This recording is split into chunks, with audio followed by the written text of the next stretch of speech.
some words of invocation and blessing, Mangalacharan, which sometimes can take place in a more traditional way by reciting certain Sanskrit shlokas and invoking the blessings of Guru Gauranga, Vaishnavas, Radha and Krishna, divine F, and their agency in all its different forms. So sometimes also it can begin with some spontaneous calling from the heart for us to be present. So I'd like to invite Nanda Kumar Prabhu to do that today for us, to offer himself to the Sangha in the form of a few flower petals of beautiful words coming from his beautiful heart.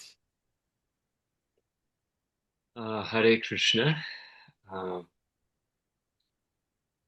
knew it, so I had some time to prepare. That's how it works always, right? Yeah, just kind of.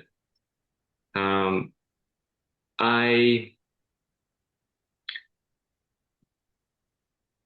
would wish that today's meeting provides a space for all of us to express and to receive what is needed for us to grow.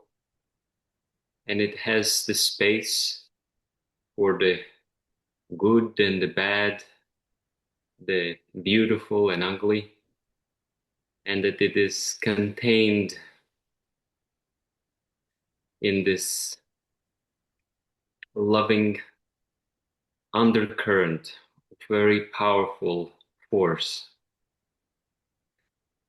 which is bringing us closer to our fullest potential. Amen. Tatashtu in Sanskrit, let it be so. So be it. Thank you. Thank you, and once again, welcome you all. This time back in Anandashram, North Carolina, US. After a long journey back from New Zealand. Still recovering from the 18-hour jet lag. So still going to bed at midnight or past midnight and waking up at strange times, but all in the context of Krishna's unconditional love, so it's all good, jet lag included. And happy to be with all of you today. Deep gratitude for bringing your presence, bringing yourself to the table of presence. Let's begin with whatever contributions you would like to pour into the fire of our ongoing conversation, ongoing exploration, ongoing attempts of becoming lovers of everything, with the center in its proper place. The center is always in its proper place. We just need to acknowledge that. And eventually, like my dear Delia Delia will say, to fall in love in an absolute way with the totality of reality. There we go. Brace yourself. So I'm seeing Kanupriya raising her hand first, but I think Bhadra raised her hand before, right? And then she says something, and then the hand disappears. So let's honor that original sequence and we invite Bhadra from New Zealand to unmute herself and share whatever is in your heart with us today. Welcome. Hare Krishna Maharaj and everyone. Thank you. I can't get away from that term. I want to mention something that happened recently, which kind of made me feel uncomfortable and not sure which direction to take with it. Although I kind of got some idea, but I would like your expression on this. I have a very dear godbrother, sannyasi godbrother, who was initiated by Srila Prabhupada in the 70s and given sannyas by Srila Narayan Goswami Maharaj in the first 10 years of this century. So he's been through family life, and he's like a mature sannyasi now in his 70s. I met him first a good 20 years ago, and have been in kind of sporadic touch with him since then. And partly because his son actually lives on our property. His son is one of the he came and saw you actually on the Sunday in New Zealand, and this is your second Sunday in New Zealand, that is. And so there's a kind of a familial connection with this man. Not only is he a brother of long term, he's a very relatable to sannyasi, as most of Srila Narayan Goswami Maharaj's sannyasis are. They're not on any kind of pedestal thing. Or anyway, so he was visiting. And when he comes here, he's dad and granddad. You know, he's just he was constantly in his sannyas vesh, and he gave us wonderful katha and kirtan every day. It was really lovely to have him with us. And at the same time, and this is where the paradox comes for me, twice throughout the few days that he was here, he criticized two Vaishnavas on separate occasions, found fault with two teachers who are well-known teachers in the Gaudiya world. And that when I heard those statements made, it pricked me, and I felt very uncomfortable and disappointed. And even though I love this god brother, and he does provide a lot of wealth, if you like, in his being, his experience, and his guitar. He's very learned. And so when this happened, these two incidences, I was disappointed, and kind of I felt the prick in my heart. And so I've been reflecting how to deal with that. What I did do was I just sat there and said nothing, and just decided to overlook it. But thinking about when you hear criticism of a devotee, you're supposed to, leave that place.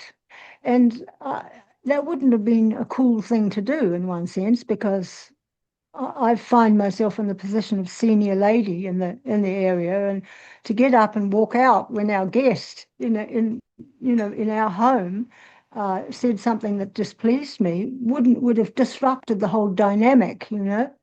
So I would just like your comment on how to be and what to do in circumstances like that. Thank you for sharing. And of course, it's a delicate question in the sense that it's a personal question about a particular person, and you have given enough hints for me to know who that person is, of course. Probably some of you already know. And I don't want to turn this into a public discussion about someone who is not present in the discussion. Especially, I was not present. Consider that I was not present in the discussion, and we are not talking about the specific things that this sannyasi mentioned and the specific criticisms. And I'm not saying this for you to say that openly, but I'm saying all this just because there are criticisms and criticisms. So, though from what I can see from your side, there were some open criticisms, names included of other people, and that made you feel uncomfortable. Again, it's a very specific situation. So I'm not fully informed of all the details of it, and I don't think it's a place for me to become fully informed publicly of all the details of it. And even if that were to happen, still I can just only give some very general idea of it. Especially considering though I know the person myself, I'm not that, I don't know that person that much. So also, who am I to give an opinion on someone? But mainly, your question was, if I understood correctly, okay, what to do? And again, in one sense, you're asking the wrong person, because I'm not someone who tells people what to do. I have enough of a job trying to ascertain what to do with my own life, what to speak about telling other people what to do with their lives. But of course, I appreciate your question. I'm not saying any of this to downplay or cancel your concern or your inquiry. It's very genuine. It comes from a genuine place. And it's, as you say, it can be paradoxical. It can be like a dilemma, what to do. I do not agree with this. At the same time, I appreciate this person and I love this person, but I may disagree with what this person did or said in this particular moment. And of course, that sounds like life, right? Probably we have felt that with every single relationship in our life, no? Even including our beloved ones. It doesn't mean that because I really love or appreciate someone, I will never have a difference of opinion with that person, which doesn't mean I'm loving that person less.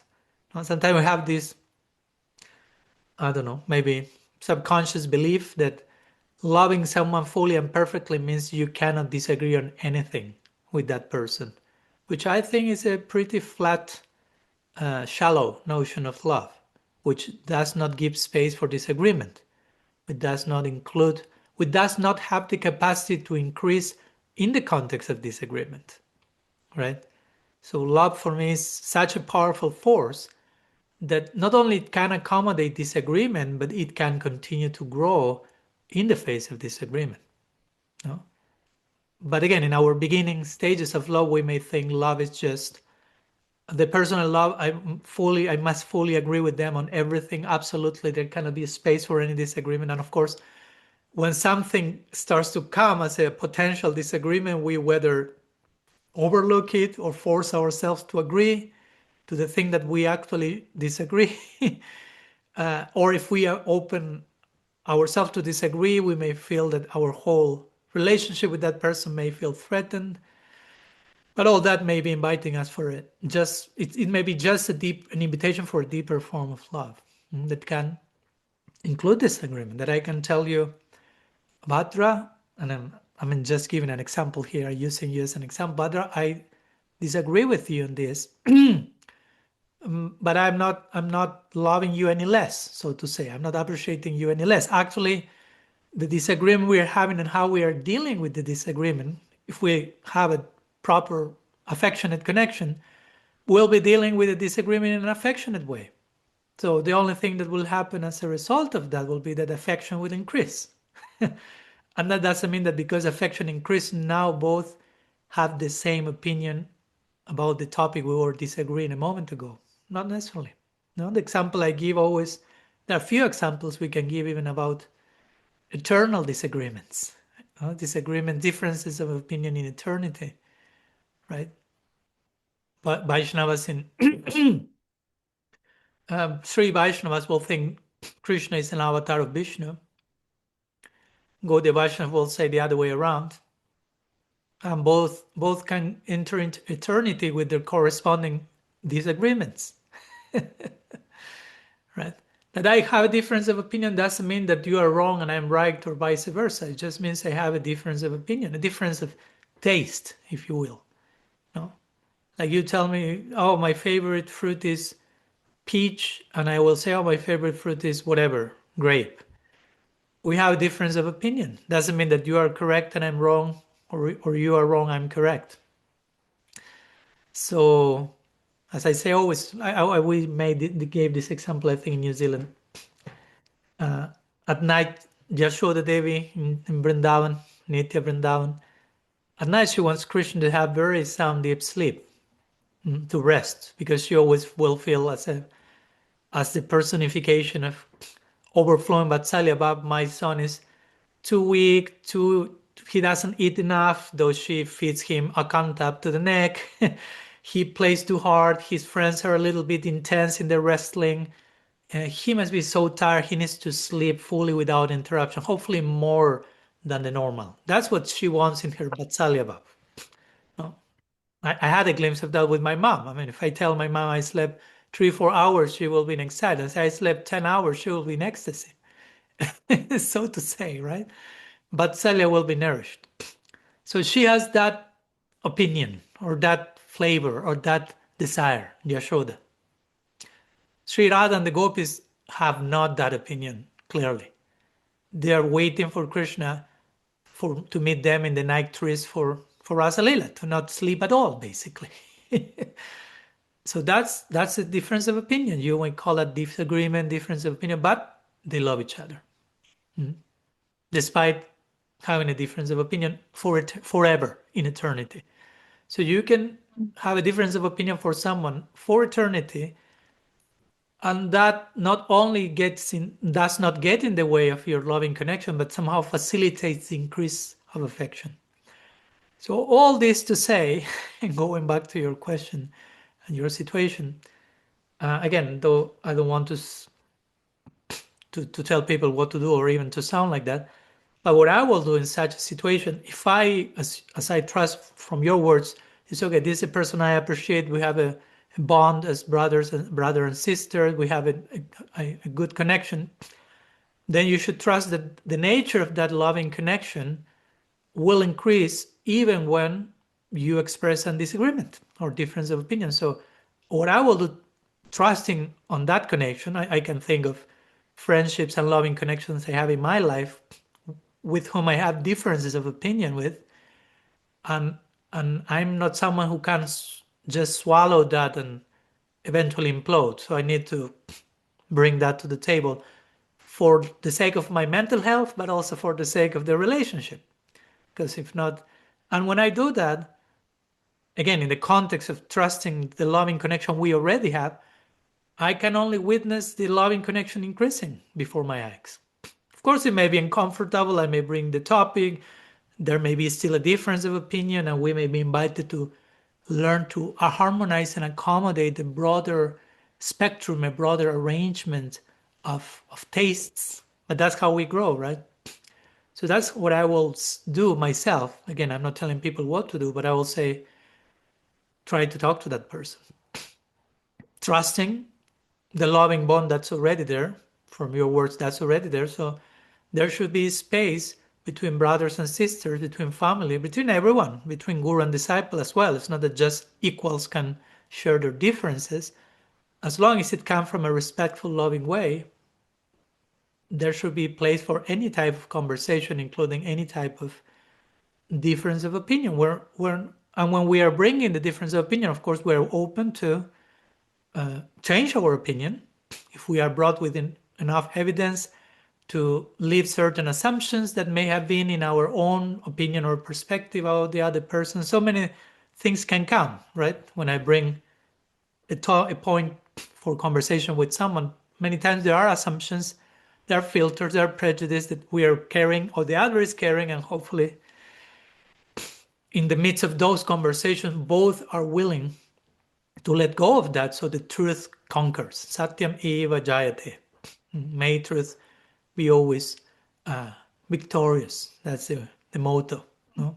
Satyam param dimahi, in the words of the Bhagavatam.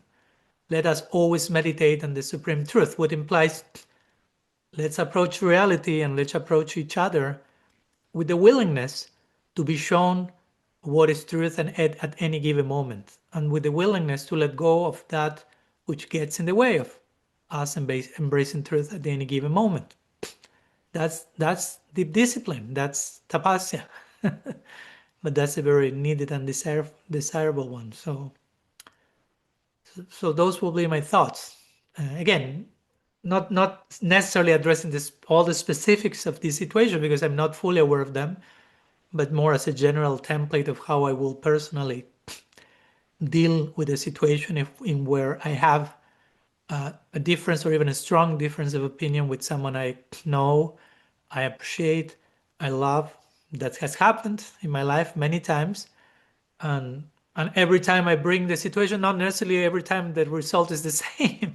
Sometimes you see the relationship and the affection increasing, which is a further confirmation there was a loving bond to begin with before the disagreement. And sometimes, no, sometimes the opposite happens. I bring a difference of opinion and the other person becomes triggered, becomes defensive, scapegoating, ostracizing, etc., etc. So that shows that there were some other factors at place even before the disagreement. And as difficult as hard as that may be, at least I'm being shown the truth. So I'm glad that I can see the truth. I'm relieved and I'm happy. As much as I'm sad and heartbroken when some of those relationships may become distant, but those situations may show that actually there was not such a deep relationship to begin with, and there was not such a willingness to participate in a deep relationship, which is totally fine. No, we are not condemning anyone here, but then I choose with whom I want to relate and actually relate deeply. And what's the price of that? So, yeah, if there is the heart is in the proper place and we are willing for proper relationship, presenting difference of opinion will only increase affection. That's kind of for me, the conclusive principle.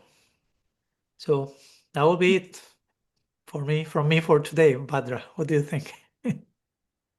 Yes, very helpful, Maharaj. You're right. It needs to be spoken and discussed. I do feel that this type of thing is not a regular just disagreement. That was my feeling. Okay, somebody can have a different understanding of a certain topic point or whatever from what I have. That's okay. I don't mind that at all. I'm happy to listen and and be fine if there's a difference, if I don't agree. But when it comes to saying something which I feel doesn't need to be said, pointing out the fault of other devotees for whom I also have love and respect, it seemed like a sort of a violence. And so it was a different, wasn't just your regular disagreement. But nonetheless, I take your point. It would have been a good thing, and if it happens again, to talk to the person very respectfully, as you describe. So, Hare Krishna. Thank you. Thank you. Yeah, but the way I had it considerably, without entering any names, that I have some considerably strong difference of opinion with this particular person at one point before ever meeting I him in feel a person. bit. Before ever meeting him in person, and we had some online interaction. And recently, I met him in person first time, and we had a very jolly interaction. I mean, That's nice. and we both were aware of our difference of opinion. At one point, actually, he even asked me, "Do you still have that opinion?" I say, "Yeah," and we both chuckled, right? So, and after that, I had a short exchange of messages online again. So, again, we may not become the best friends in the history of Gaudiya Vaishnavism, but there is a point for speaking openly, and even if we choose to stick with our opinions for whatever reasons, we don't need to hopefully be at war with one another and create like groups and Pandava Kuru dichotomy and make like public inquisitions against each other and on all that. So anyhow, some footnote to the situation, but yeah, as an example, a little bit of that. Yeah. Yeah, thank you. Thank you. I feel a little bit awkward that I said so much and revealed who the person is, but this is a safe sangha, so It's fine. Thank you for sharing. thank you. Okay, we have a few more questions, and there's one also that has been sent, and also we have our breakthrough rooms. So where to go? Where to go? You tell me. Participate, please. You have free will. Continue with another question, perhaps? Does someone have a difference of opinion with Rasangi and want to express it in a way that increases their affection for her? No. Everyone agrees with Rasangi, or everyone is afraid of seeing No, their no. affection for her decreased. I don't know.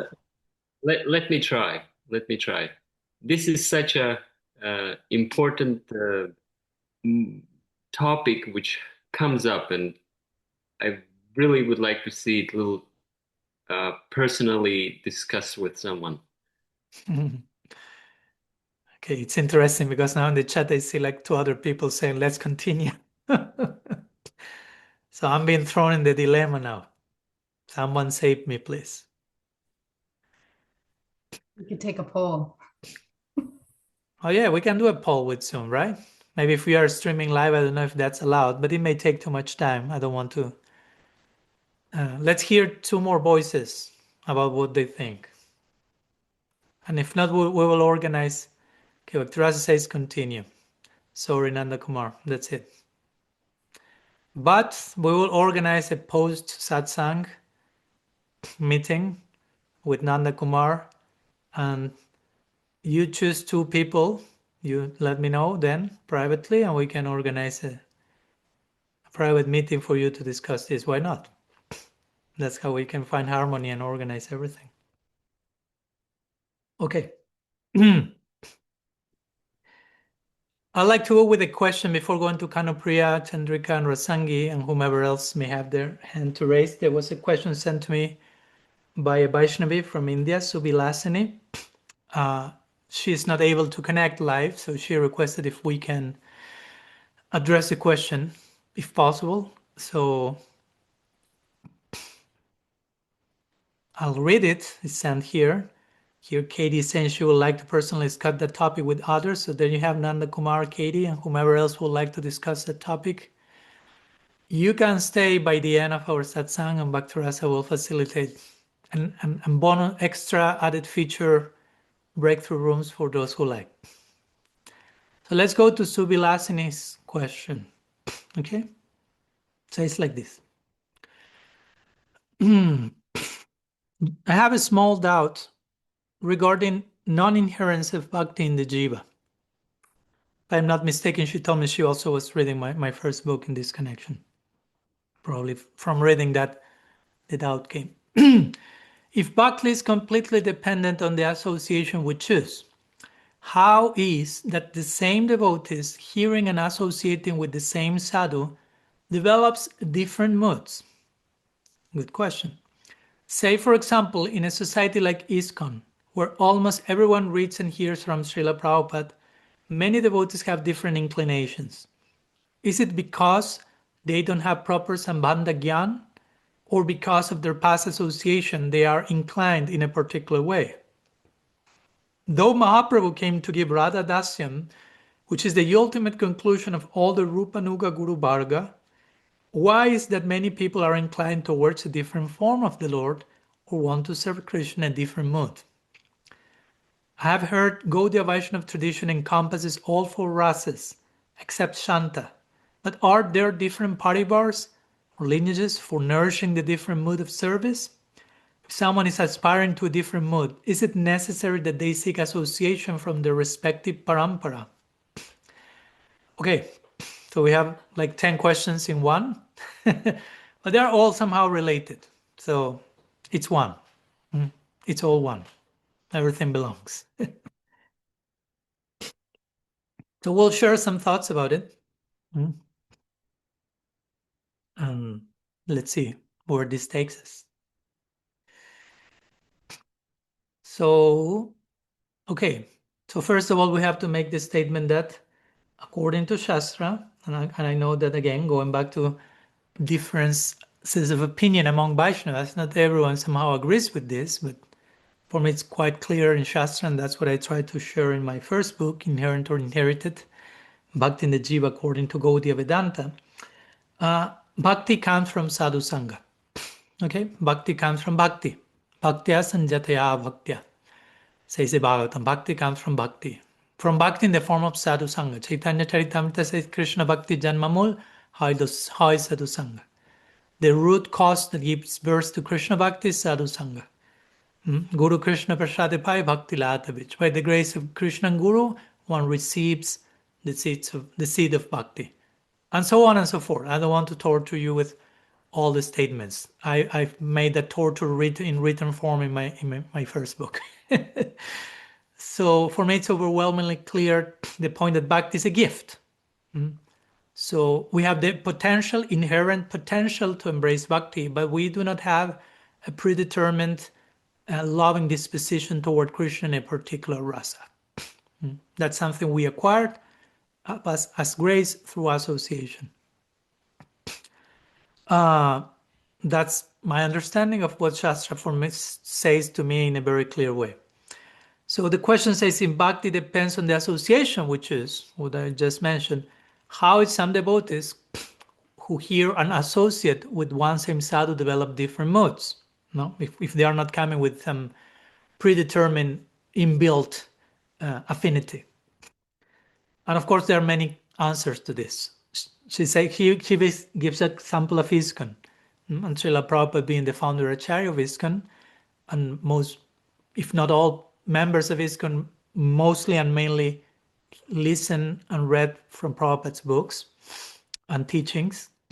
But we see that not everyone necessarily is inclined in the same direction. Those who have an inclination, clear, or maybe they think they have a clear inclination, but they do not. That's what the question then says. Maybe because they don't have proper sambandha, and they think they have a certain affinity, well, actually they do not have. Could be possible. Or because of their past association, they are inclined in a particular way. Could be possible. There's not only one way to reply to this. There are some devotees who have, like the examples, no? Like, I don't know. And I address this in my book also, just by the way. Because that's one of the main arguments. So, for example, I know Murari Gupta. Recently, we visited his place a few weeks ago, just a few weeks ago. Wow. In Mayapur, Murari Gupta's place, one of the favorite highlights. So Mahaprabhu, in a playful way, he tried to convert him to worship of Radha and Krishna in Vrindavan. Mahaprabhu failed. Murari Gupta defeated, quote-unquote, Mahaprabhu, and he remained with his deep inclination toward Sri Ramachandra. Why? Well, because he's Hanuman.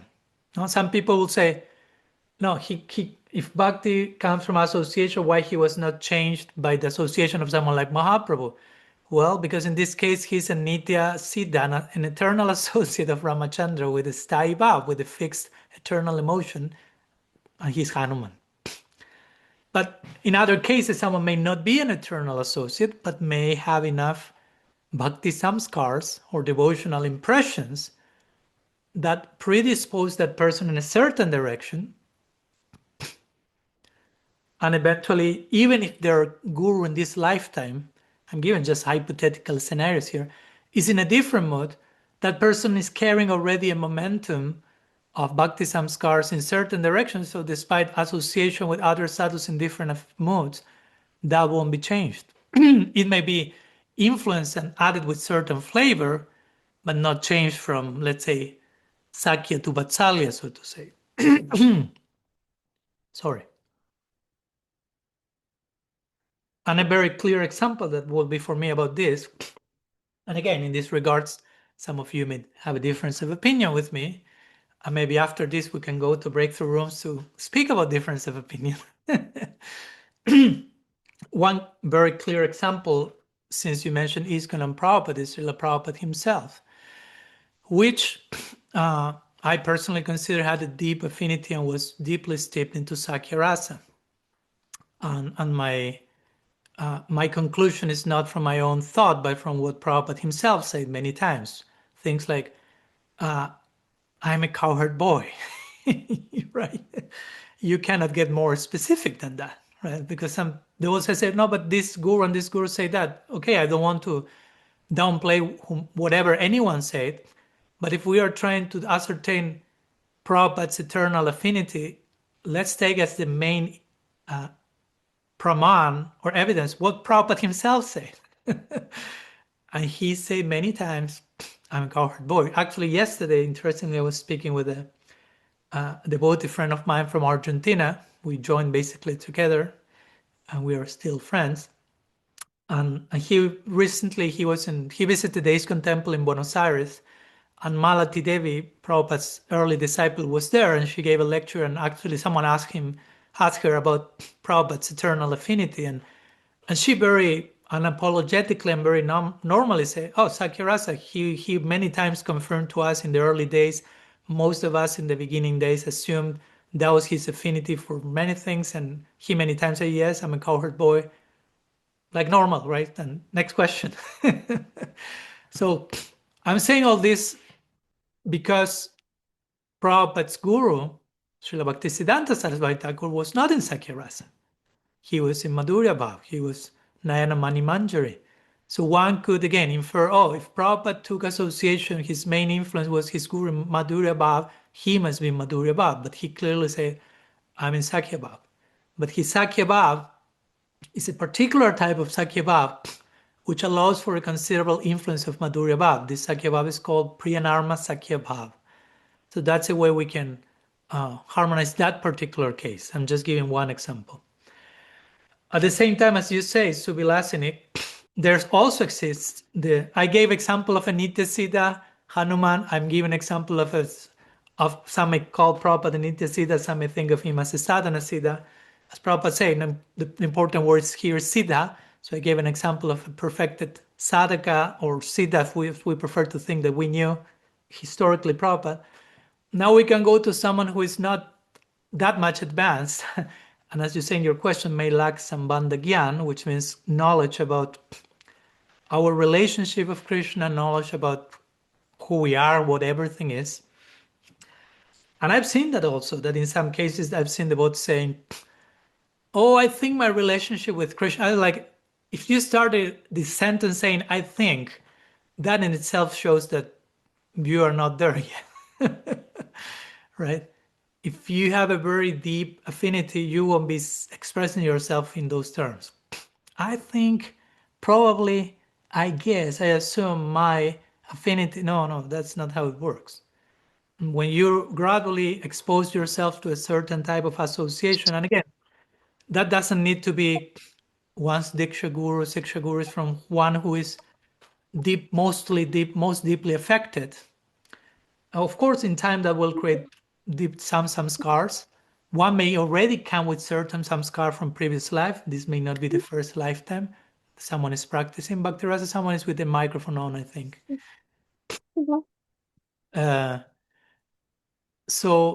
But some people may begin in this lifetime Bhakti, let's give it as another hypothetical scenario, and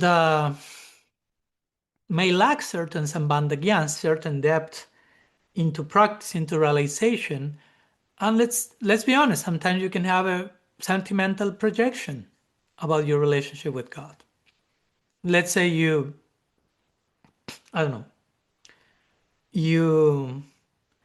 work as in, how do you call in English? Nanny? That's the word? A person who takes nursemaid, nanny, or something like that? Nanny. Okay. So you are a lot into taking care of children and into children, so which is all good and fine. But sometimes that creates some scars, which are not necessarily bhakti samskars, some impressions on a psychic level, on your current sense of personality, where you are very much seeing yourself as someone who takes care of children. So then you know the devotees, and probably you quickly identify yourself with Yashoda. And you may conclude, oh, I think I'm in Vatsalya Rasa. But that's just the superimposition of your material samskars as a nanny projected onto the lila, which is not necessarily how you achieve your Siddha Swarup, right?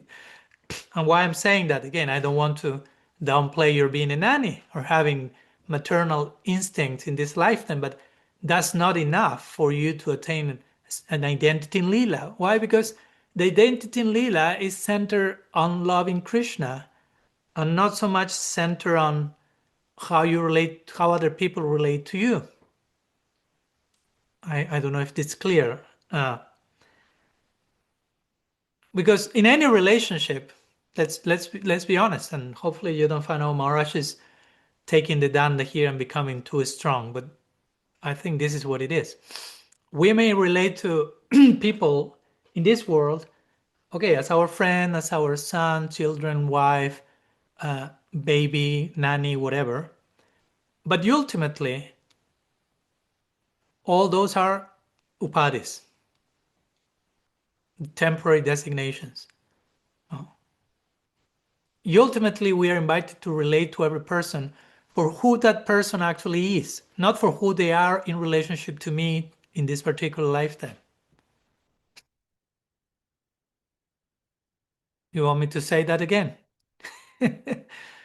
No, again, I'm not against whatever you affection you feel for your mom and for your kid. I'm not saying become dysfunctional and become indifferent in the name of being transcendental.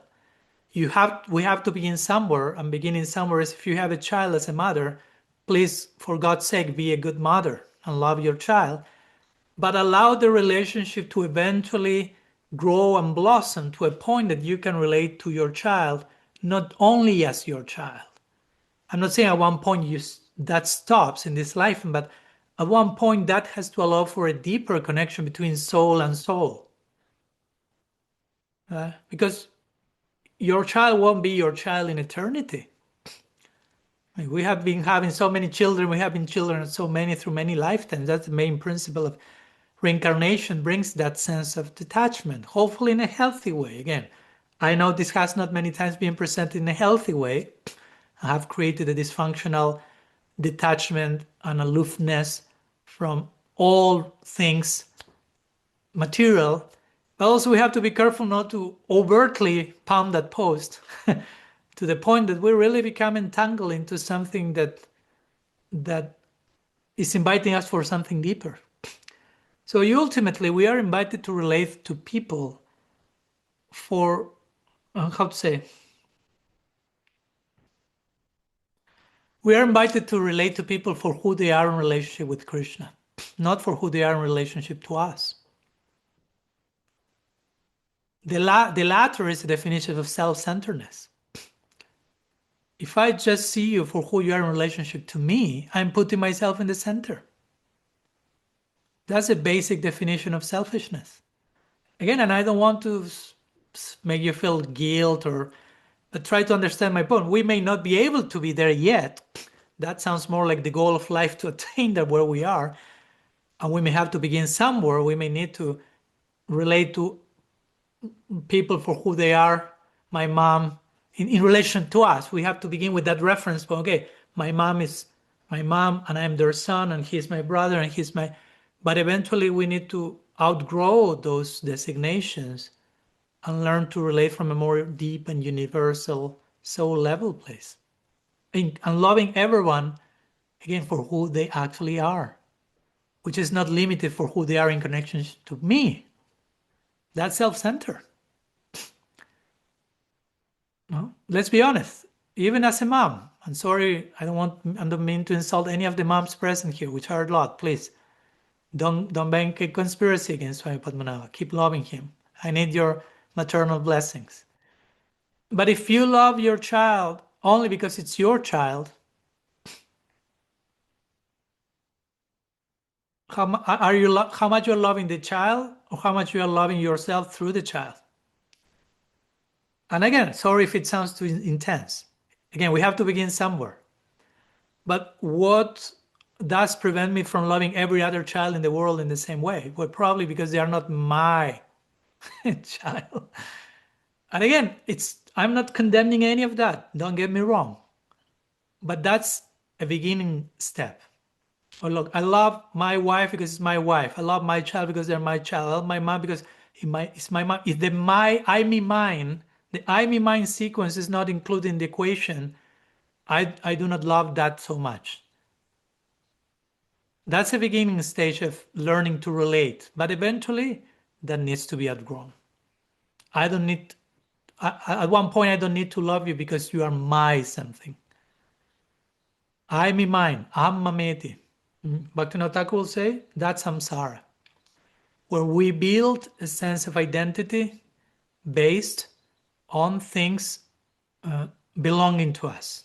Hi, Radha Priya. Nice to see you. Good surprise. There you are.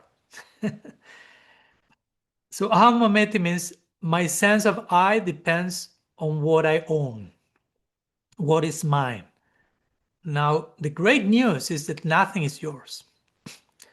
And the even greater news is that though nothing is yours, you belong to everything. And not only you, but everything belongs. So that's our PhD in life. That's the place we need to get to at one point. We may not yet be there. It may take time. It may take lifetimes, no problem. And we may, at this chapter of the journey, invest ourselves in a more hyper-localized sense of relationship and identity. It's fine. It's a healthy beginning step, not to feel bad, but not to over-identify with that as if that's the all in all. So all this to say, going back to the question, some people may think, yeah, I have this relationship with Krishna, but that may be more a projection, a filter from material samskars based on how we relate to other people here and how we, based on who we are for them, so to say. So let me say one more time that this point that I think is very important. We should relate to people for who they are in relationship with Krishna. We should not relate with people for who they are in relationship with us only. We may have to begin there, but we may need to gradually allow that to grow more and to grow more. I mean, a very primitive sense of that is jealousy and envy. And if someone I'm related to relates to someone else, I start to feel threatened. I cannot allow it. You only have to love me. You only have to like me. That's like hyper primitive self-centeredness. If I'm not the absolute center at every moment for you, that's the end of my life. There's people who is in that situation, unfortunately. Then gradually we start to expand the circle of relatedness. Where, okay, I allow you to love other people as long as you love me and I see you in relationship to me. Still is a form of selfishness, but we are growing. That's how you transcend selfishness, not from one stroke from one day to another. But ultimately, as I said before, and this is the implication of these beautiful poetic lines that sometimes I quote, the goal of life is to fall in love with the totality of reality in an absolute way, which means I'm relating to each of you by loving each of you, not precisely for who you are in relationship to me. If not, it's kind of utilitarian affection. No. A genuine final lover of God loves everything and everyone. They don't even know who the other person is. They don't have an officially established relationship, but they have enough sambandha to know we are family, we are all interconnected. Krishna is in the center and everything is worthy of being loved. That's enough information about everyone for a genuine lover to love everything. In the beginning, we may need way more information, way more connection. I can only love those born in my same family, my same group, my same religion, in my same niche, sharing my same opinions. And even all that if I can see them in relationship to me. So again, it's a very restricted circle of affection. I'm not condemning that. Probably we are all in that in some degree of another. I'm not saying all this as being totally beyond it. But we don't want to cheat ourselves in this connection. So it's good to acknowledge all the things. So I'm saying all that in that connection. Sometimes, yeah, it's possible to think that we have certain loving connection with Krishna based on some previous filters that we need to gradually dismantle. Sarvopadi vinirmuktam.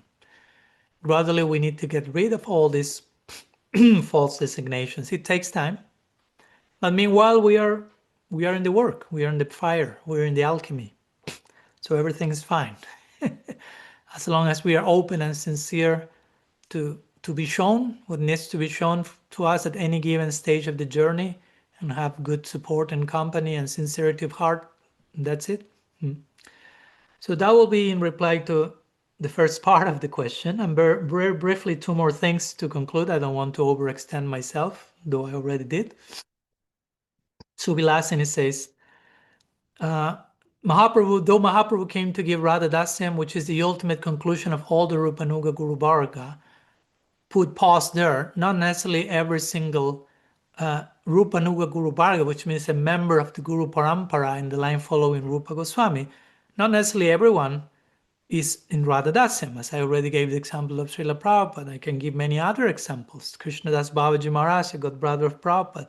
Bamsidas Babaji Maharaj, an exalted Gaudiya Vaishnava from the time of Bhaktivinoda Thakur. Many associates of Mahaprabhu. So I'm saying this because many times also, though Radha-dasyam is especially exalted, I won't deny that most of the members of Gaudiya Vaishnavism who have a genuine affinity probably will be affiliated with Radha-dasyam. That doesn't mean that that's the only option. As you properly say, Chaitanya Charitamrita say Mahaprabhu came to give Chari Bhav, which includes Dasya Vatsalya, Sakya Vatsalya Madhurya. There are different flavors of all of that. Rupa Goswami explained all of that. His Bhakti Rasamrita Sindhu. Gaur Lila in particular is very generous, as we gave the example of Murari Gupta. He was a Ram Bhakta. He was not ostracized from Gaur Lila. What are you doing here, Ram Bhakta? We are all here, Braja Bhaktas. We are all here in Radha-dasyam. Get out of our circle. Nothing like that. Totally the opposite. So as I like to say, we have to be careful of not indulging in racism. To be racist in the context of rasa. Thinking this is the only higher, topmost thing.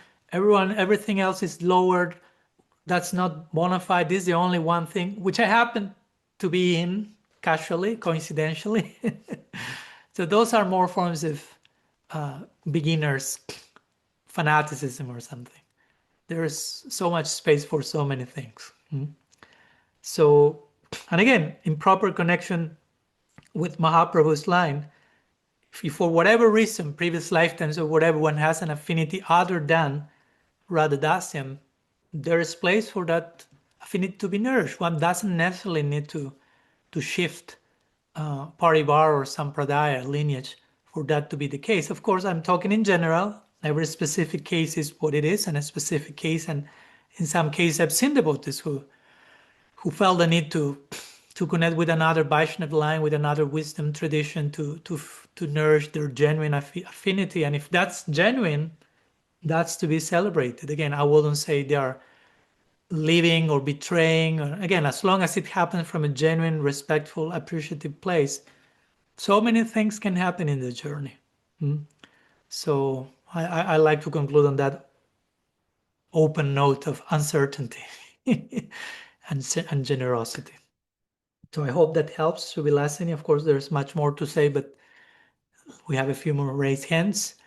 And we'll throw you now for a few minutes into the breakthrough rooms.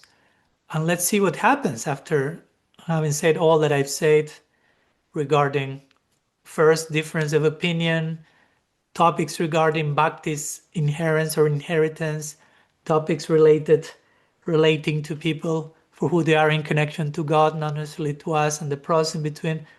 You pick what most resonates with you. Maybe the other person may have something else, and you learn to share with each other for a few moments. So see you back in a few minutes. Welcome back. I hope you had a somehow constructive sharing, though I threw you into the breakout rooms without one specific topic. There were a few in between, but hopefully you were able to weave all of them together somehow, or at least to share whatever you needed to share and listen to the most from others. So let's return to our sharings and whatever you may like to present. And we'll continue again trying to honor the order. I know that whenever you return from the breakout rooms, the raised hands disappear. So the next raised hand was that of Kanupriya, if my memory is not failing. So we'll go there, and then I try to attend the remaining ones as well. Okay. So today my question is about your article, which you just published in Instagram and maybe also on Facebook, I don't know, about actually about the longing of the soul, the erotic decision. But I think one has to read the article to understand what it means. Yes, and this article resonated a lot with me, and in the same time, so many questions came up. What does it mean for me? And you um, you build the bridge to the gopis. The gopis hearing Krishna's flute, running into the forest, leaving all, leaving family and so on at home, and just following their love and just trying to meet Krishna. And so the last days I was wondering, okay, first of all, where is my forest? Where can I find Krishna? I mean, of course, it's not outside somewhere, it's somewhere in the heart. And how can I, which is the direction to go? And also, what do I have to leave behind me? Which security can I, or do I have to leave? Or you say in the article you have to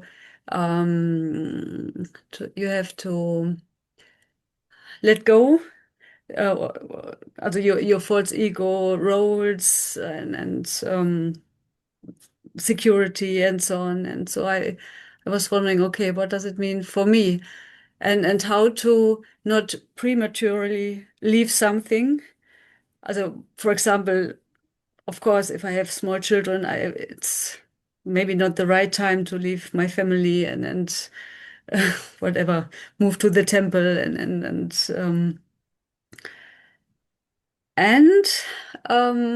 I think this is the fourth question. Do I actively have to give something up to, or is it more waiting until Krishna knocks on my door and tells me, okay, now it's time to leave this or to risk something? Or, and I know, also probably you will. It's not, also you cannot give a general answer. I'm aware of this, and also it's so individual. But I would like to hear more about these points and questions, if it's possible.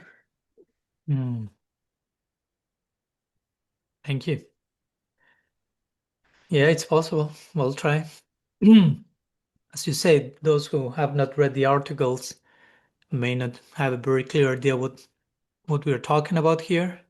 So this is a 3-part series. I think we've published so far the first 2, and the last part will be on Monday, which is an exploration of parakiya bhava, or the love of the gopis, the paramour love. It was my attempt to speak about something very high and very esoteric, but also in a way that is relatable to where we are now. And also so we don't take that idea cheaply, like exploring. Okay, it's easy to talk about the gopis and to memorize the leelas and to memorize verses from those sections, but to explore and to realize which is the degree of fearlessness that they embrace, their willingness to coexist with uncertainty, and which is the certainty that allows them to coexist with uncertainty, and their courage and their vulnerability, and all these qualities that we are invited to cultivate here and now on some level, us, ourselves. So I think it's very important to, that's how we start to relate to the Lila, not just by, like, it's a charming story and that's it, no? Because again, that may be a projection, there may be a filter. As we say in the previous answer or previous sharing, we may be just bringing our own baggage, and we may read Romeo and Juliet, and then comes Krishna and Radha, and we have our Hindu version of it with a few adjustments. And it's important to see that it's not the case. There's so much more entailing that. So what is the Leela speaking to us about? Which are the qualities that the love of the gopis invite us to cultivate, and so on. So that's basically the mood and the exploration of these articles. So we establish some relatability. The Leelas speak to us, are relevant, are relatable. We are not taking them down to our situation. We are starting to relate with the Leela, with the individuals of the Leela, because Raganuga Bhakti means to follow in the footsteps of the eternal associates of Krishna in Vrindavan. But that doesn't mean just externally walking, following. It means understanding what's going on in their hearts and being willing to embrace that to whatever degree we can do that here and now. Because I cannot just be there in one quantum leap. So as you were asking, Kanupriya, okay, how this all speaks to me, to you, I mean, to me, to everyone, in my particular stage, that's the real question, right? It's not so much, okay, there's only one way to do it. Oh, there are so many ways to do it, and so many layers of that. No? So many things we need to let go in order to embrace something else. And the next day, something else we need to let go. And the next day, something else needs to be embraced. I'm still thinking about what we say in the previous answer in connection to this, because that speaks a lot about the love of the gopis also, right? Learning to relate to everything and everyone for who they actually are and not for who they are for us, functionally. That's huge. And again, the gopis are an example of perfect love. So perfect love is huge. It's a huge project, so it may take time. I think that's important. We want to honor all the phases and all the aspects of love in our journey toward perfect love or unconditional love. We love to speak a lot about unconditional love, how Krishna loves us for who we are, not even for who we are to him, but for who we are. And again, as nice as that sounds and as hopeful as that is, we are invited to love in the same way in return, to love everything and everyone for who they actually are. So that's how the gopis relate to Krishna, for example. They love Krishna for who he is, not necessarily for who he is to them. Of course, there is the Krishna who is to them, and them who the gopis who are a certain person for him in the relationship, and there's a unique flavor in that, but all that is built on the foundation of unconditionally loving each other for who they are. So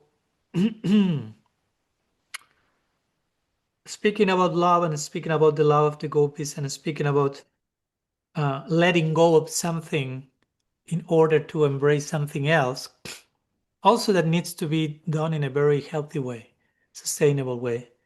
No, hopefully with nobody of you who have read the articles felt some pressure to, okay, I need to be there tomorrow, right? I need to develop this highest degree of love in a weekend, because that's not possible generally. So Srila Siddhar Maharaj will say that many times. Of course, in our journey, in our progress, in our walk in the path, we need to, walking a path means walking a path. When you walk by moving. Of course, one feet is moving, the other feet still sustaining you in the previous place, and then you move the other feet, and the other feet still sustaining on the previous place. You do not generally walk like, at least not as humans, like with both feet jumping. We could try, but it may be a little bit more dangerous. You may break your teeth or something very soon. So more balanced ways, you make a step and the other foot stays in the previous chapter just to give some support. And then, so Srila Siddhar Maharaj will say, if we do not have enough faith of what's waiting us on the other side, we better not jump. And this is not a support to toxic certainty, right? Like, I only want the things that I'm certain of. I don't want to leave comfort zone. I will never touch the unknown. No, on some level we have to. But on some level we have to have a certain degree. He will say faith. If you don't have enough faith, don't force yourself to make a quantum leap you don't have faith to do. If it's too overwhelming for you to jump into an unknown that you don't know what's waiting there, you may need to wait. We were talking about that with, I think, Bhakti Rasa yesterday. And you need to have enough experience, enough inner experience to eventually trust what's on the other side. And then only then you can jump. And this is not only one-time process. Again, it happens so many times. There are degrees of faith, degrees of experience, degrees of jumping, degrees of other sides. But wherever we are here today, we are here in one part of the journey with a certain degree of experience and therefore a certain degree of faith, right? Because faith is based on experience, right? We cannot have faith of something we don't have an experience of. Faith is not belief. Faith is not blind submission to dogma. Unfortunately, many of us think that's faith. To proclaim your dogmas, to be loyal to the institution, to believe in something you don't have experience of, but everyone says that they believe, so I'm supposed to say the same. That's not Shraddha. That's not divine faith. Faith means you've had an undeniable experience, and therefore you develop a deep trust based on that experience. So when Srila Siddha Maharaj says, do not jump if you don't have enough faith, means do not have enough faith means not have enough experience. So better stay where you are, work on yourself, have the experience you need to have, develop the natural faith that comes from it, and then jump. Still, there may be some vertigo, but not to an overwhelming point that you are frozen and not jumping at all. And we may be spending more time, not so much jumping from one stage to the other, but we may be spending more time not jumping, working on ourselves to have an experience to develop faith, than jumping and jumping and jumping. You follow my point? We may need to spend more time not jumping, next level, next stage, next quantum leap. No, working inside, living our life in a certain way that we have genuine experiences that lead to a certain faith, and then naturally you jump. But in order to have that experience, that may take time. So we shouldn't be too much in a rush of, okay, next jump, next quantum leap, next this, but next inner work to have the experience I need to have. And the jumping will become basically like a byproduct of your inner experience. You may not even thinking about, oh, I have to jump now. If you're having a genuine deep experience, if you are living life from an experiential place, that will be an ongoing flow of experience and faith and experience and faith and moving through. Experience and faith will be moving you through the next chapter. You may not even consciously thinking, okay, now I have to do the next jump. Sometimes you may need to think that way, you may feel that way. But sometimes it may just be a very smooth ride for long, and then you look back and you realize, wow, I did so many quantum leaps without ever realizing I was doing quantum leaps. free, how to say this, free jump, that they jump, free fall or something? Yeah, free fall. Yeah, sometimes it may feel that way. Sometimes we may be hit with certain life circumstance, which is, okay, free flow right now, no much time to think. But so that doesn't take us as much as a surprise we may need to work on ourselves. So yeah, that's an ongoing thing. Again, be careful not to think about this this happens once in a lifetime, once in a year, in my midlife crisis, or after certain years of being initiated. Every 7 years, that's the magic number for cycle. It's going on always, whether we notice it or not. So better bring awareness to the process and live it with awareness. And again, the answer, what to release, what not to release, again, many times has nothing to do with externals. To think about releasing stuff from the outside is in itself an external way of thinking many times. Oh, I need to leave my home, leave my family, and go to live to the temple. Again, if one was thinking that the temple is something outside of your own house, of your own heart, that in itself is an external idea. And some temples are, I don't want to be judgmental, but I've been in some of those, are closer to mud houses than a temple. So how much the temple is a temple, and how much the non-temple is a non-temple. So again, so maybe those are the things we may need to release and let go. Ways of thinking, ideas, not necessarily external places or people or circumstances. Sometimes we may need, and many times we just need to let go of the usual ways we think about them, we relate to them, as I gave the example before. No? Relating to people for who they are in relationship to Krishna, not for who they are in relationship to us. That's an ongoing let go and acceptance of a deeper way. So again, those are general ideas. Again, we're not here giving any individualized diagnosis, but sharing some thoughts to all, hopefully in a helpful way. You tell me how helpful this is, Kanapriya. It is. I feel this was little like a bridge to the Leela and everything what is going on there. Thank you. This will nourish me for the next weeks. And longer, hopefully. Thank you. Thank you. Okay. 6-minute breakout room. Why not? It's an important topic as well. So see you there.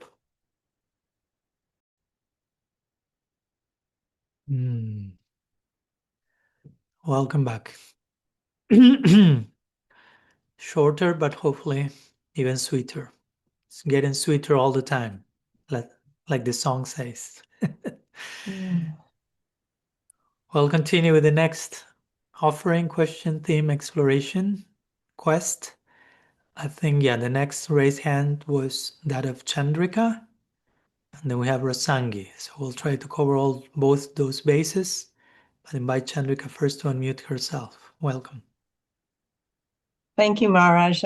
I believe I'm unmuted. I just want to thank you for your encouragement about my poetry. You said we hanker for more last week, and so I come with another poem, and it's been since my Gurudev left that I felt this kind of encouragement. It just hasn't. I've had sort of the opposite, so I'm really, really grateful, and I want to, the poetry is higher than where I am. And Narayan Maharaj said that one time. He said, your poetry is very high. And then he pointed at me and said, you become like your poetry. So that's a work in progress. And so feel free to give any feedback for any siddhanta or, and I didn't want to leave the devotees also in so much separation. Last week, the poem was so much separation. And I always start with a prayer. Gurudev, Gaurnitai, Radha Krishna, please help inspire a poem to inspire the devotees. Splashes and torrents of divine love. Our time, from Krishna's perspective, our time is so precious and rare, stolen from the ruse of Surya Puj, far from baleful stares, as we immerse in the waters where all holy rivers reside. And I can dive deep in the many layers and flavors of praying, expressions of your love, Radha, which is so immense, cannot be contained or restrained in even your divine form.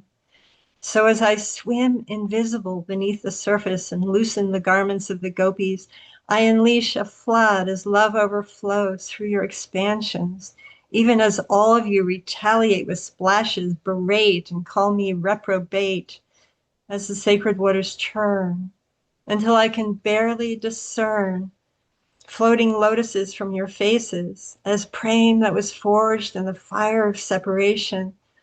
Tears and fears now flows full, with freedom and the sweetness of water from your multitude of hands, that lands like caresses across my chest, until I am overwhelmed with a joy that must express, laugh and splash back with arcs of liquid praying from my melted heart, replete with happiness that somehow yearns for more.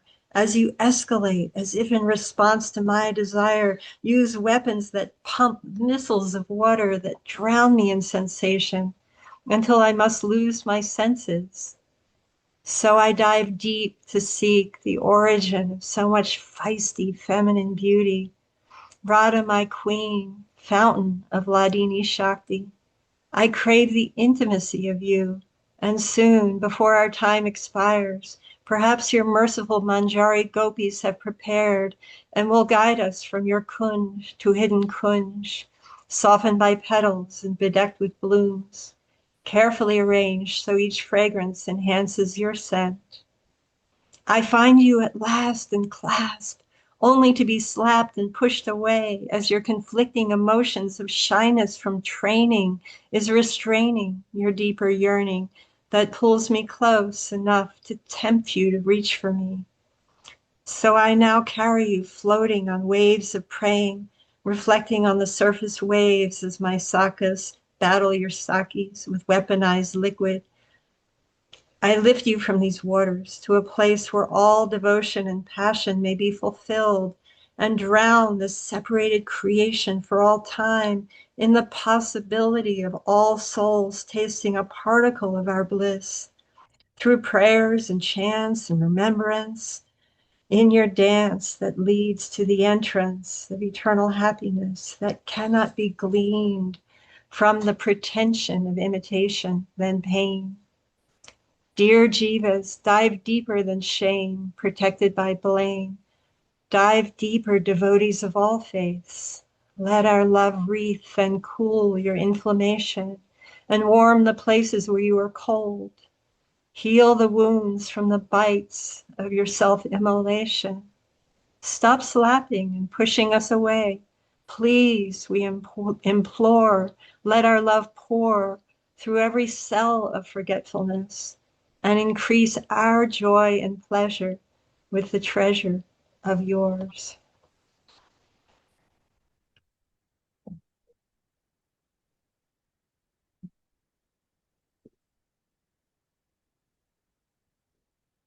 Beautiful. Really, really appreciative of your offering today. Another beautiful spice in the masala of our weekly sharings. Not much to say after poetry. Maybe the ideal things is a long silence and allowing the content to be internalized. So, but yeah, thank you. I mean, just two thoughts that came to mind. I mean, among generally when I hear poetry, thoughts do not come much. More feelings come and presence comes, which is the ideal. But a few thoughts came in the context of some presence and feelings. And of course, first of all, you were describing beautifully the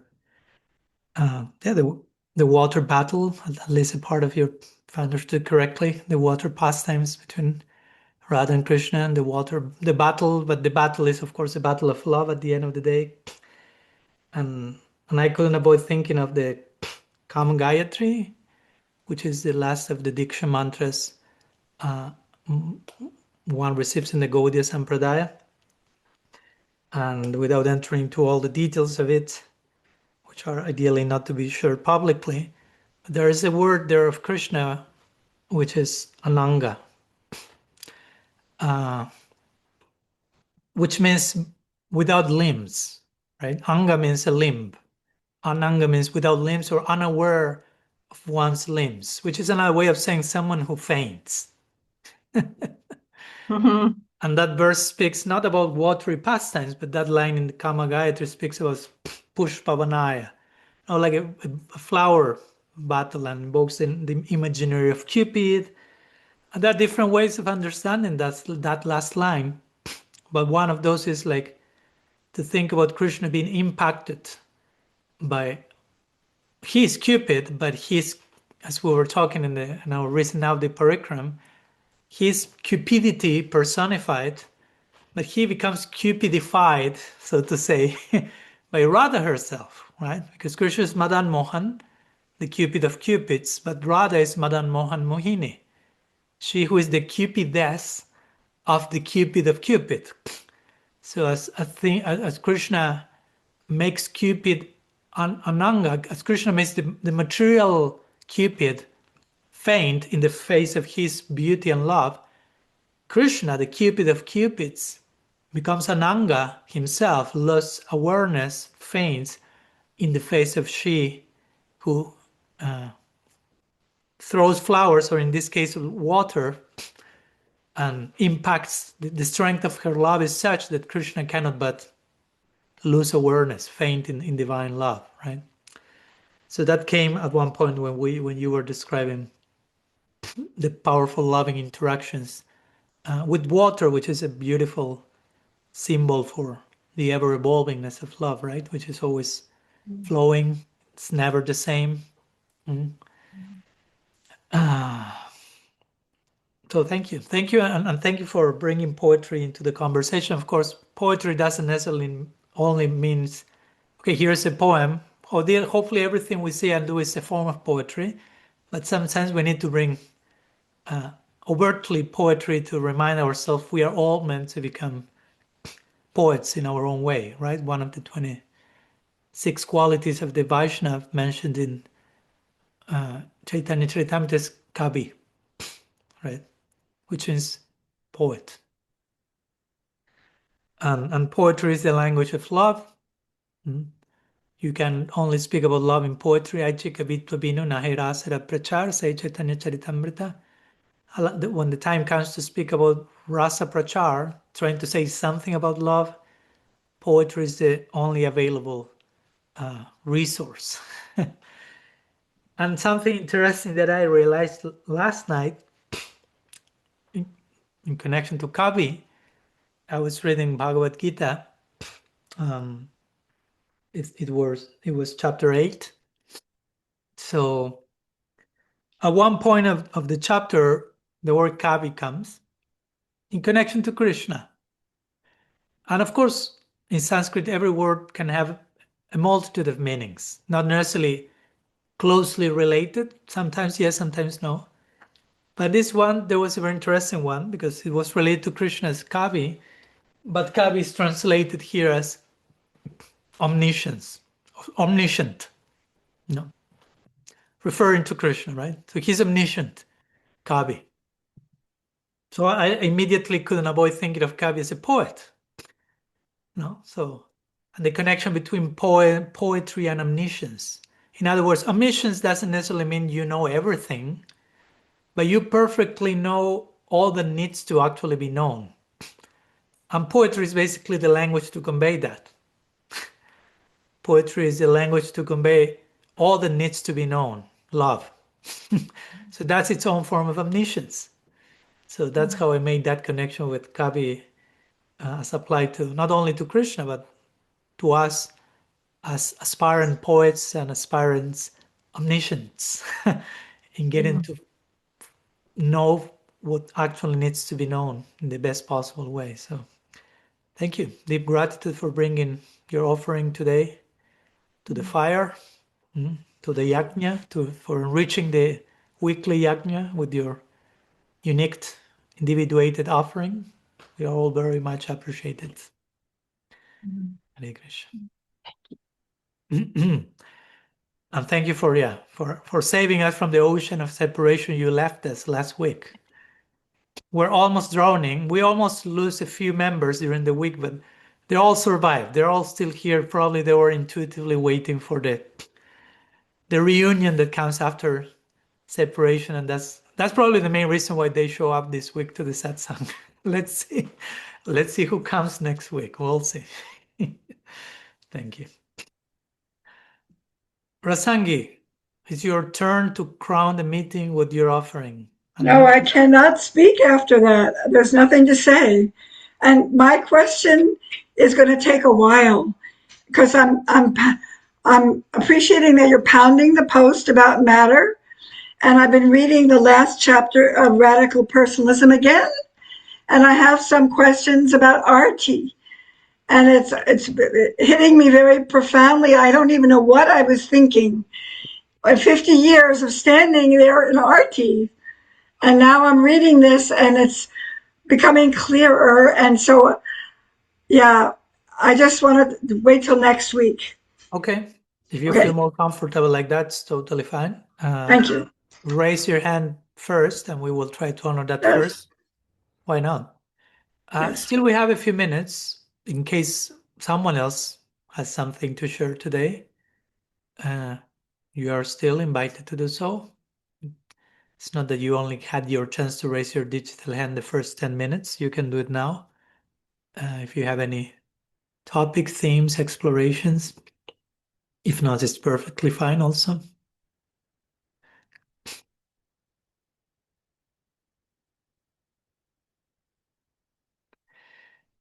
Okay. Jamuna. Oh, now Ratirupa. Now we have... You don't need to have me inviting you to do that. You have to raise your hand, be bold. Be bold. No need to receive permission from the host or anything. So now Jamuna will try to address Ratirupa. Now we have two. So yeah, Jamuna, welcome. Ratirupa can go if she wants. I can ask next week. You can go, Jamuna, no problem. Okay. That's my way of securing Ratirupa's presence next week as well.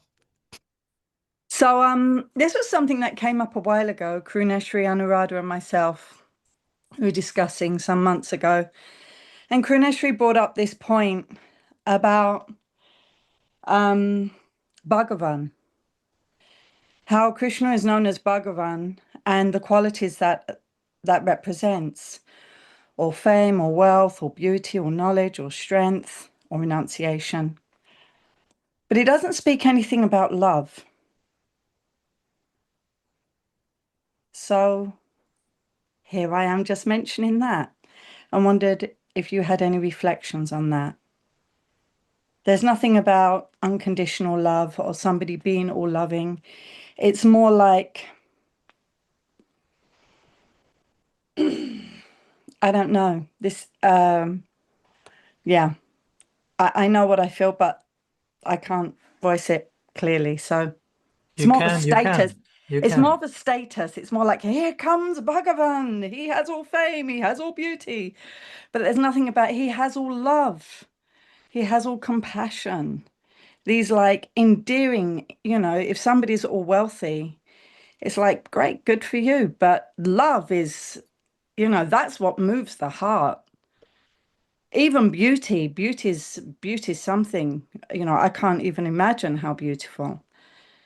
But love is something else. So I was just, because, he's referred to as, Sri Krishna Bhagavan. The word Bhagavan is brought about so often. So any thoughts? Yeah, we can share some thoughts. Thank you. So like with everything, we can read words, we can read people, we can read Bhagavan through certain lenses, in ways that it seems not, in this case, we can read these 6 qualities of Bhagavan: beauty, power, renunciation, fame, knowledge, and wealth, as things that do not speak about love. We may question, okay, where is the love? Again, where is the unconditional love, the compassion, and the endearing stuff? And again, these all other things may seem, as you say, like power, status, symbols, and here is this great, powerful guy, and you may feel more afraid than fascinated or attracted or melted.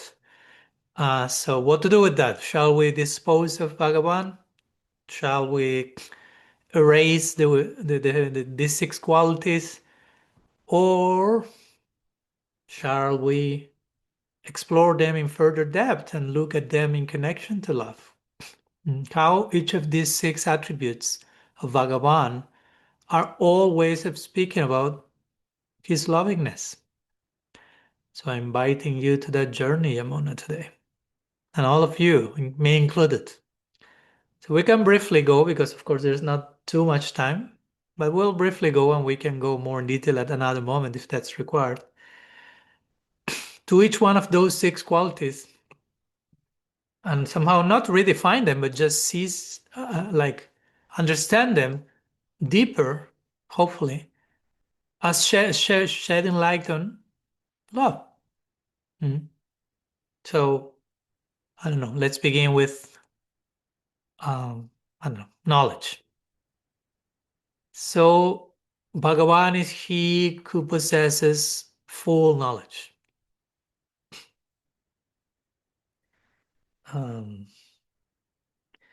What's the Bhagavad Gita says about knowledge? Raja-vidya, I can stop there.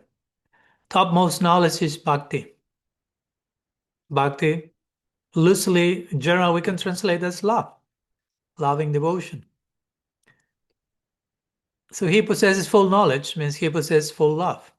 Because love is how you actually know things as they are in the most comprehensive way.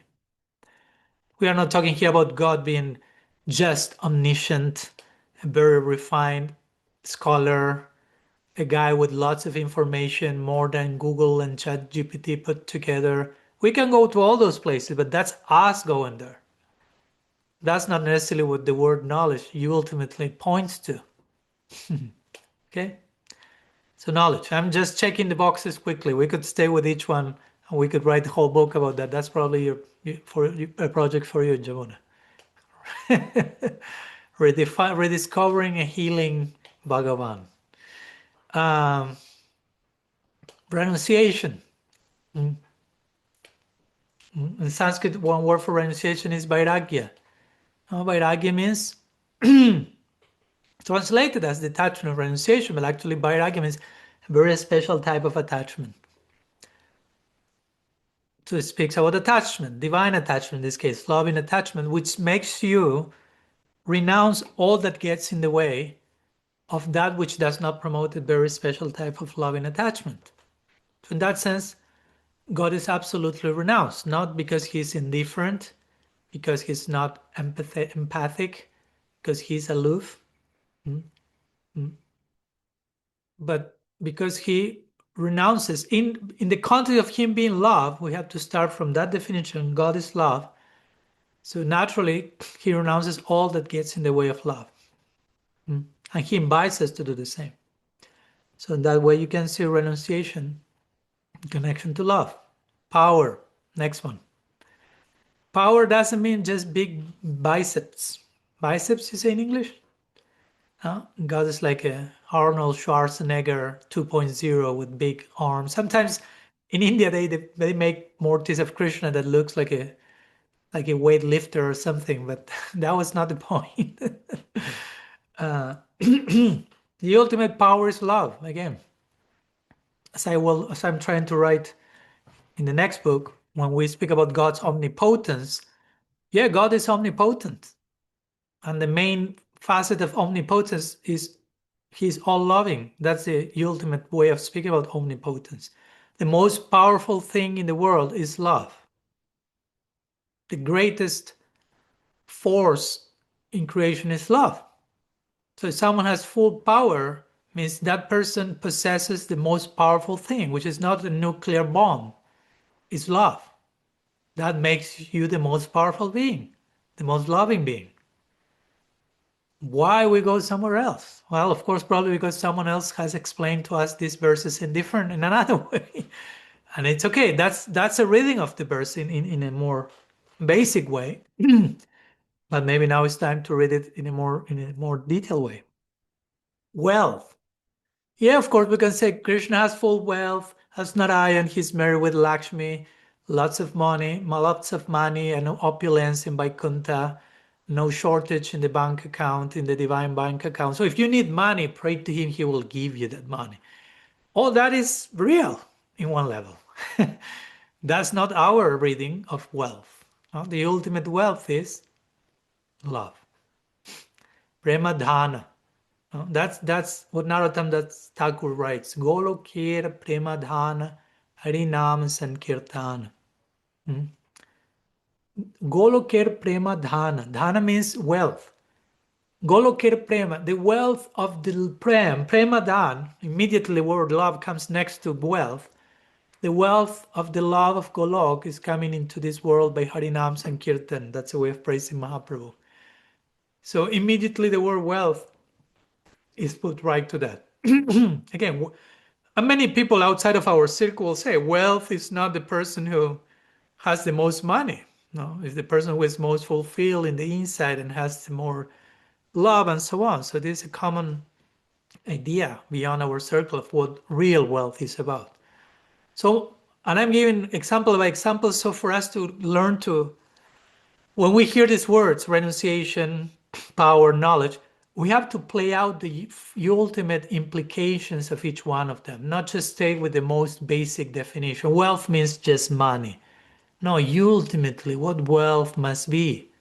And it always converges in love. What knowledge must be ultimately? Love. What power, what renunciation, and then we have what? Beauty. The same. Beauty is connected with love. Krishna is the most beautiful person. He's the all attractive. What does Chaitanya Charitamrita say? The more love the gopis have, the more beautiful Krishna becomes. So his beauty is a byproduct of love. It's not separate. You cannot separate Krishna's beauty from Krishna's love. The love he's receiving and the love he's giving. And that's what someone makes someone beautiful. Again, you can be Miss Universe on this earth in terms of external biological beauty according to contemporary standards of what's beautiful, because that always changes. If you travel a few centuries in the past, if you were a little chubby, that was more beautiful than being like anorexic, like thin. Like nowadays people think that's beautiful. So those are very passing notions of beauty according to culture and circumstance, but the permanent notion of beauty is related to love. And even if your whole face is disfigured, if you're the most loving person, wow, that's real beauty. So Krishna is the most beautiful because he's the most loving and the most compassionate. When I say love, you cannot separate compassion from that because it's an expression of love. And fame, again, fame is not like a narcissistic thing, like he's famous and like a celebrity rock star type of thing. But a person becomes the most famous for the real reasons, because nowadays in the world, people who are the most famous probably are not the most loving, not the most virtuous. But that's just limited to our conditioned realm.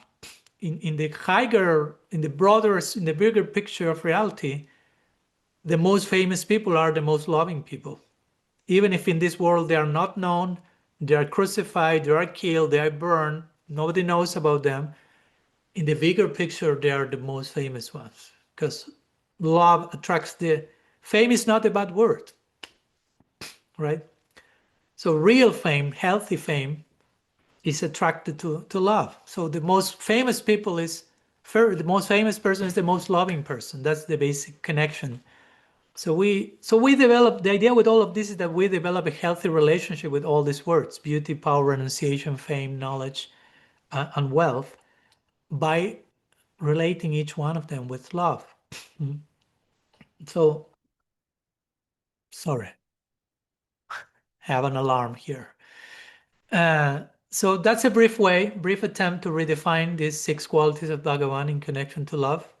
And I would like to conclude just also reminding that in the Srimad Bhagavatam, which of course it revolves all around Bhagavan Sri Krishna, Krishnastu Bhagavan Swayam. And again, the Bhagavatam speaks about Bhagavan Swayam, not just Bhagavan. Bhagavan, when Swayam means himself, his own being. So when Bhagavan is his own being, when Bhagavan is himself, that's called Krishna.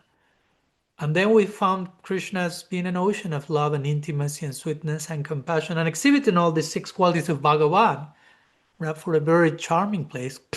And that's why Sukadeva Goswami, when he invokes the word Bhagavan, has something to say about Bhagavan in the Bhagavatam, say Bhagavan Bhakta Bhaktimam, which is Bhagavan is the Bhakta of his Bhaktas. That's how he redefines Bhagavan in the Srimad Bhagavatam, which is again an idea completely tied to love. That's the ultimate expression of love. No? Because first, all these 6 qualities that I mentioned, you can see them as God being love and loving everyone. Great. What happens when we become aware of that, return the loving embrace to God, we become his lovers, his bhaktas, then he is ready to reciprocate. And that's another level of Bhagavatva, of Bhagavan. He says, Bhagavan Bhakta Bhaktimam. So Bhagavan is the devotee of his devotees. Bhagavan is the lover of his lovers. Again, Bhagavan is all about love. Bhagavan becomes subservient to those who love him. No? Then again, that's the Bhagavan of the Bhagavatam. Bhagavatam is the book about Bhagavan. And the Bhagavan that is depicted there, Swayam Bhagavan, is a lover of his lovers. It's not like I'm autocratic power ruler, everyone has to surrender to me, I'm so big, be afraid of me. That's not the Bhagavan. That's not the Bhagavan of anywhere. We may have read that Bhagavan through who knows which filters, some scars or whatever, but each one of these 6 qualities mentioned famously in Vishnu Purana books all point to Bhagavan as love and Bhagavan Bhakta Bhaktimam. Yeah. And again, it's a long conversation. It's a great question. There's another verse briefly mentioned. Bear with me. This is a verse from the Brihad Bhagavatamrita, arguably my favorite verse, and there are so many favorite verses from the Brihad Bhagavatamrita. And I would just briefly mention something because the whole verse is too long. I quote that in Evolution in Divine Love, which speaks about Bhagavatva Simma, like the highest limit of Bhagavanhood, if we want to use that word, Bhagavanness. What's the topmost limit of Bhagavanness? When Bhagavan, who is known as Atmaram or self-satisfied, is willing to leave that designation of self-satisfied and becomes divinely dissatisfied in the pursuit of divine love in connection to his devotees. So again, there is another verse about Bhagavan, about the highest reach of Bhagavanness, which speaks about God throwing out of the window all these qualities that mostly define him as God. I'm self-satisfied, I'm this, I'm that. And I become completely thirsty and restless and in divine need for more love, in loving interaction with my lovers. That's the final definition of Bhagavan. That's our Bhagavan. And that's the Bhagavan who loses awareness that he is Bhagavan, of course. He's so much in love with his devotees that Krishna Vrindavan is never saying, hey guys, I'm Bhagavan, here I am. That's not happening because he had thrown that Bhagavanness and Atmaram and all that stuff out of the window. And he is lost in Lila, lost and found in intimate loving interactions with everyone. So that's the God we worship. The God we worship is a God that forgot that he is God. Because he's being himself. God is a post. God is still an upadi, a role. No? So we have to go who is God beyond God. So anyhow, a few thoughts. There's so much more to say, but I hope this helps to somehow redefine these attributes, redefine, not only is a way of redefining words, but a way of healing, probably traumatizing ideas and definitions about how God is supposed to look like and how we are supposed to relate to. So I don't know, you tell me, Yamuna. I love it. Thank you. It's absolutely brilliant. Thank you so much. I mean, it's what it is. I'm not making anything up here, just in case, right? We are just trying to shed light to what has been there all the time and we may have overlooked, right? That's all we are trying to do here every single week. Yeah, and you shed light in a very, very beautiful way. So thank you so much. Well, it's not a light of my own. So we are all grateful to that divine source of light that allows us to be instrumental lanterns, you say in English? Yeah, anyhow. So let's spend a few more minutes before putting a rest to our sharing among each other in breakthrough rooms about these last thoughts we have entertained and how to redefine, recalibrate our connection to the divinest love through all these different qualities. So see you in a few minutes, and we put officially to rest our sharing. Well, welcome back. Welcome back, and see you soon at the same time. Thank you so much, deep gratitude for your participation today and always. And it's always an honor and a grace, a blessing to thread this path together with all of you, with each one of you, specifically and collectively. So let's continue the adventure. See you next weekend, same day, same time, different location. We'll be in New Jersey by that time with my mom for Christmas adventure. So we'll be seeing you from that place, but yeah, same day, same time, new hearts, always. Shriman Mahaprabhu ki jai, Shri Hari Nam Sankirtan ki jai, Gaur Bhakta Vrinda ki jai, Sadhu Sangha ki jai, Gaur Pramanand Hari Bol. Chakalpataru Vyascha Kripa Sindhu Vyega Vajapatitanam Bhavanebhyo Vaishnavebhyo.